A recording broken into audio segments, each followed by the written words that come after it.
का जो बहुत क्लियरली लिखा हुआ है कि यूनियन काउंसिल को डिटरमिन करने का इख्तियार वो प्योरली प्रोविंशियल गवर्नमेंट का है। वो इख्तियार, उसमें कोई कॉन्टेमिनेशन नहीं है।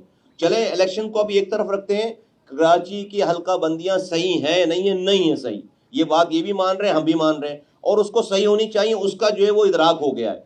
अब बकिया रह गई बात के भाई तेरे अब जब कल कल को जो भी नए सेंसेस होते हैं और बात, तो उसकी गिनती फिर ये एडिशनल 53 यूनियन काउंसिल्स को ऐड करके फिर गिनी जाएंगी, ना कि ये 53। अगर आज हम 53 कम गिन रहे हैं या 60 कम गिन रहे हैं, तो कल भी 60 कम रह जाएंगी ना, आबादी बढ़ने के बाद भी 60 कम रह जाएंगी।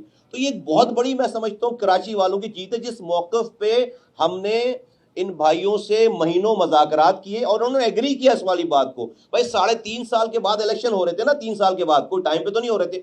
30 दिन अगर और इलेक्शन कमीशन बात मान लेता, तो आज ये 53 यूनियन काउंसिल ऐड होकर कराची को नया 53 यूनियन काउंसिल पे एक नया शहर बनता है, एक नया शहर, उसके इख्तियारात, उसके वसाइल, उसकी जो है वो हक नुमाइंदगी, ये सब चीजें कराची वालों को मिल जाती। चले भाई नहीं हुआ, लेकिन इस मौक़िफ़ को मानना, मैं समझता हूँ, कराची वालों की बहुत बड़ी जीत है।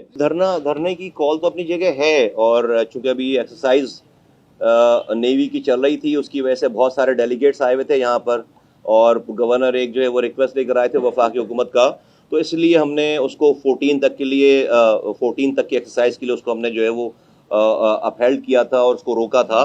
उसका स्केड्यूल है मौजूद, लेकिन इस बीच में ये डेवलपमेंट है जो आज की डेवलपमेंट है, तो डेफिनेटली हमें भी कोई शौक नहीं है लोगों को रोड पर लेकर जाकर बैठने का। उसूली बात, उसूली मौक़िफ़ है, हम अपने सारे जमहूरी, अपने जो हमारे राइट्स हैं, हमारे इस्तेहक़ाक़ है, हम उसको आजमाएंगे और उसको इस्तेमाल करेंगे। लेकिन मुझे उम्मीद है कि बात जो है वो अफ़ाम व तफ़हीम से और बातचीत से, क्योंकि कोई इलॉजिकल बात नहीं कर रहे हम, और हम वही बात कर रहे हैं जो बात मानी हुई बातें सारी। तो मैं समझता हूँ कि इसके अंदर कोई डेडलॉक शायद ना आए, और ये दोनों बातें इंशाअल्लाह ताला ग्रेजुअली हो जाएंगी, और वरना तो नहीं तो फवारा चौक दूर नहीं है और हम भी दूर नहीं है। जो हमारा मौक़िफ़ था 10-1 जो विड्रॉ किया था हुकूमत सिंध ने, और उस 10-1 का लेटर अगर नहीं होता तो हम इलेक्शन में चले जाते। चूंकि 10-1 का लेटर इशू हो चुका था, और उस 10-1 के लेटर के इशू होने का मतलब ये है कि प्रोविंशियल गवर्नमेंट ये मान रही है कि हाँ, हल्का बंदियों में मसाइल हैं, हम कह रहे हैं 73-70, वो कह रहे हैं 53, तो आप होल्ड करें इलेक्शन, हम इसको सही करते हैं। यही मतलब है ना उसका अगर मकसद निकाले तो यही मकसद है। इलेक्शन कमीशन ने बात नहीं मानी, उन्होंने इलेक्शन करा लिया। अगर हम इलेक्शन में चले जाते तो आज जो हमारा मौक़िफ़ था, ये मौक़िफ़ उसी दिन डाई डाउन हो जाता, कोई भी जीतता।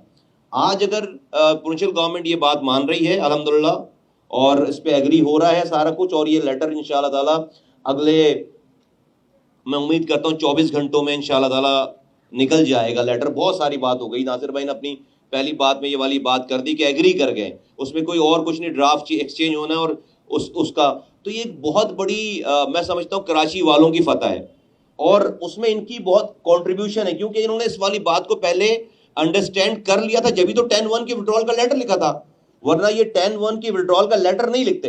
तो अगर हम इलेक्शन में चले जाते तो हमारा ये कराची का ये मौक़िफ़ हमेशा के लिए ख़त्म हो जाता।